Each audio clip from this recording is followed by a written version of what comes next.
Hello बेटा, आज हम लोग प्रकाश का परावर्तन और अपवर्तन चैप्टर पढ़ेंगे। फिजिक्स हाई स्कूल चैप्टर प्रकाश का परावर्तन और अपवर्तन। तो शुरू करते हैं। उसमें आपको 6 किरण आरेख बनाना बताएंगे और 2 किरण आरेख उत्तल दर्पण और 6 किरण आरेख अवतल दर्पण के आपको बताएंगे। बहुत केयरफुली आप उसको देखिए। चलिए शुरू करते हैं। प्रकाश का परावर्तन। बेटा, प्रकाश का परावर्तन पढ़ने से पहले सबसे पहले प्रकाश को समझते हैं। प्रकाश क्या है बेटा? लाइट। जो हम सूरज से जो रोशनी आती है, चाहे वो सूरज से रोशनी आ रही हो, किसी टॉर्च से आ रही हो, किसी बल्ब से आ रही हो, ठीक है ना। तो ये क्या है? प्रकाश की किरण के बारे में हमको समझना है कि प्रकाश की किरण क्या है। प्रकाश हमेशा सीधी रेखा में चलता है। प्रकाश हमेशा क्या होता है बेटा? सीधी रेखा में चलता है। प्रकाश को किसी माध्यम की ज़रूरत नहीं है। अगर प्रकाश के बीच में कोई अवरोध आता है तो वो प्रकाश क्या करता है? उसकी छाया दूसरी तरफ बना देता है। प्रकाश पारदर्शी माध्यम से क्या होता है? निकल जाता है। पारदर्शी माध्यम में जैसे कि वैक्स, मोम है, ठीक है, मोम है, तेल है, पानी है, कांच है, इससे क्या होगा? प्रकाश निकल जाएगा। लेकिन निकलने में क्या होगा? उसका माध्यम थोड़ा सा बदल जाएगा। मीडियम, रेयर और डेंस, यानी कि सघन माध्यम और विरल माध्यम। ये हम प्रकाश, आप ये देखिए, प्रकाश सीधी रेखा में चलता है। प्रकाश कैसे चलता है बेटा? प्रकाश हमेशा सीधी रेखा में चलता है। और ये सब बातें बेटा आपके नोट्स में लिखी हैं, हम सिर्फ वर्बली आपको बता रहे हैं। इसको आप लर्न कर लीजिएगा। प्रकाश सीधी रेखा में चलता है, प्रकाश को किसी माध्यम की ज़रूरत नहीं है, और प्रकाश पारदर्शी माध्यम में गमन कर जाता है, ठीक है। और प्रकाश की चाल जो होती है, प्रकाश की चाल है कितनी है बेटा? 3 लाख किलोमीटर प्रति सेकंड, यानी कि 1 सेकंड में प्रकाश की है चाल है। अब इसको अगर हम मीटर में चेंज करेंगे तो क्या करेंगे? 3 लाख किलोमीटर, क्या चाल क्या है? 3 लाख किलोमीटर प्रति सेकंड की चाल है। कितनी है? 3 लाख किलोमीटर प्रति सेकंड की चाल है प्रकाश की। और इसको अगर हम मीटर में चेंज करेंगे तो क्या करेंगे? 3 लाख को 1000 से गुणा कर देंगे, ठीक है ना, और इसको सेकंड ही लिखा रहने देंगे। तो यहाँ पे क्या हो जाएगा? अब देखिए कितने शून्य बढ़ गए? 1 2 3 4 5 6 7 8 शून्य बढ़ गए, ठीक है ना। अगर हम इसको ये लिखें 3 × 8 है ना, 10 टू द पावर, यानी कि 3 × 10 की घात 8 क्या?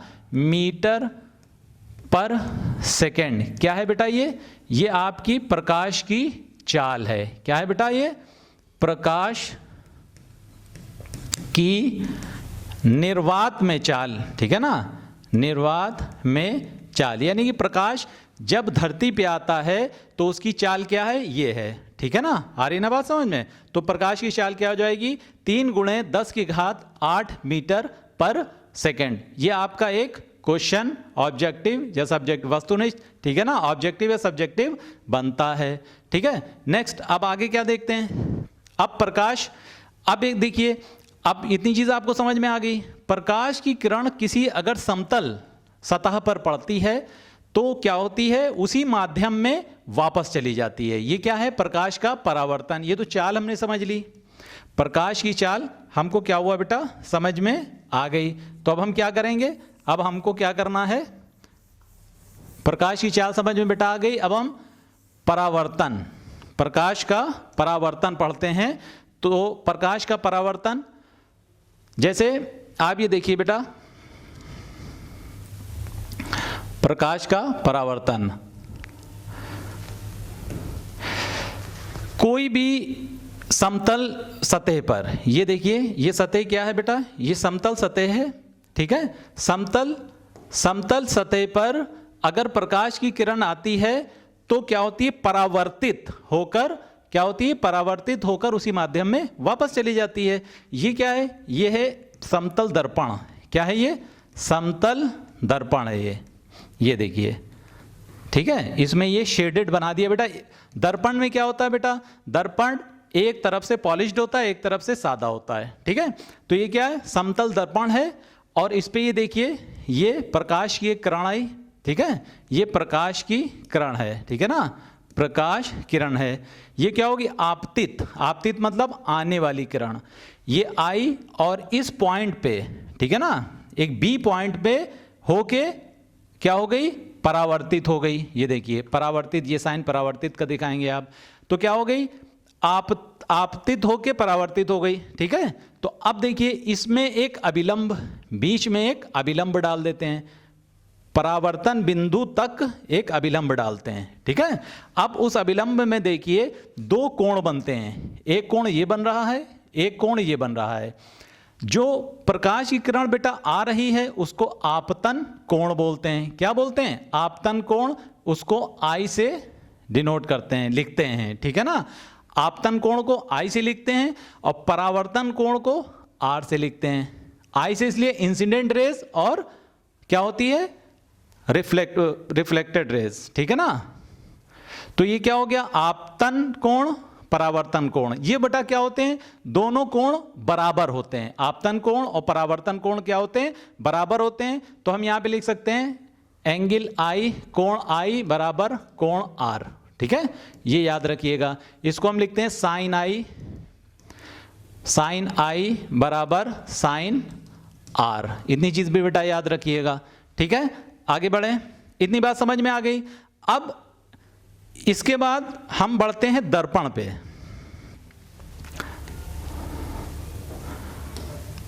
समतल दर्पण हम कहां पढ़ेंगे?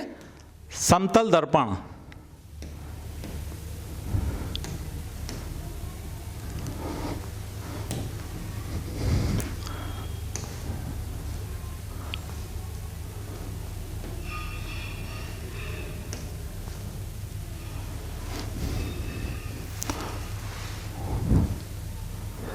ये देखिए बेटा, ये आपका क्या मिरर है? समतल दर्पण है। क्या है? समतल दर्पण। समतल दर्पण में बेटा क्या है? समतल दर्पण में ये देखिए, दर्पण जब समतल होगा बेटा तो उसमें क्या होगा? कोई भी प्रतिबिंब है तो वो कैसे बनेगा? अब आप देखिए, ये आपका समतल दर्पण है। अभी आपने ये समझा, ये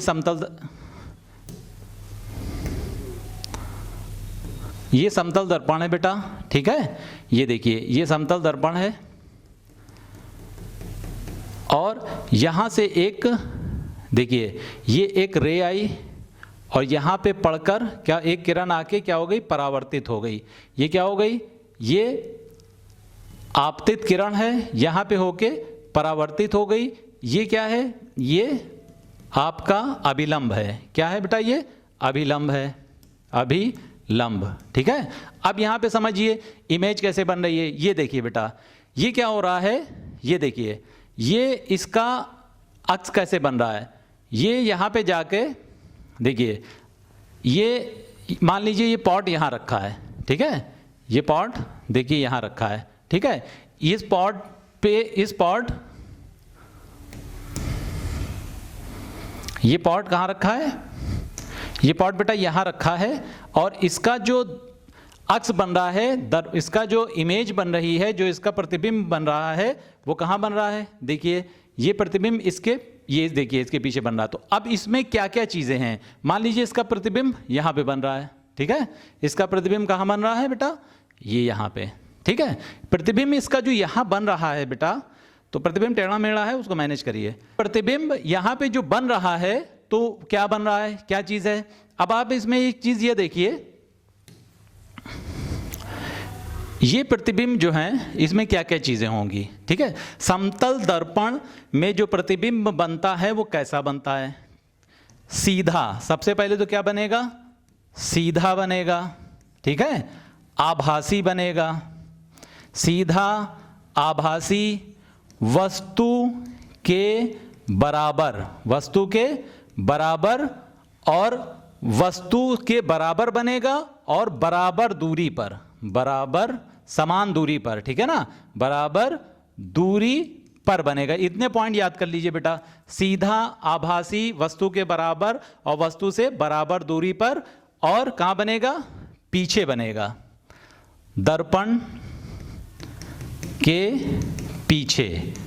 आ रही ना बात समझ में बेटा? देखिए इतने बिंदु आप याद कर लीजिए, तो समतल दर्पण पर ये पूरा क्वेश्चन आएगा तो ये बिंदु आप लिख देंगे। आ रही ना बात समझ में? अब जल्दी से आगे बढ़ते हैं। आगे हम लोग बढ़ेंगे, आगे क्या देखेंगे? आगे अब आप बेटा ये देखिए,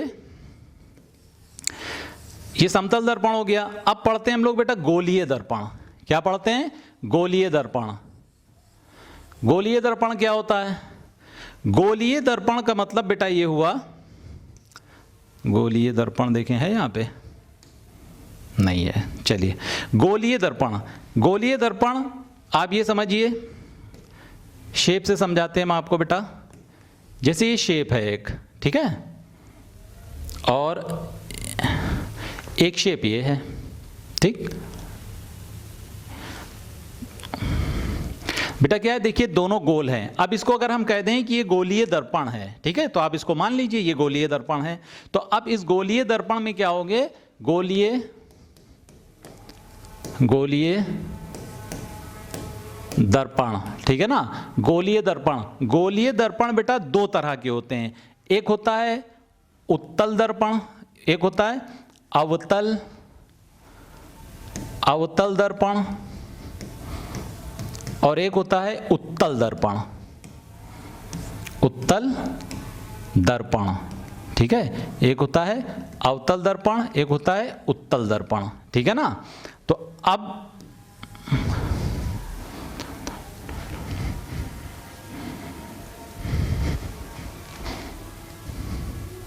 तो ये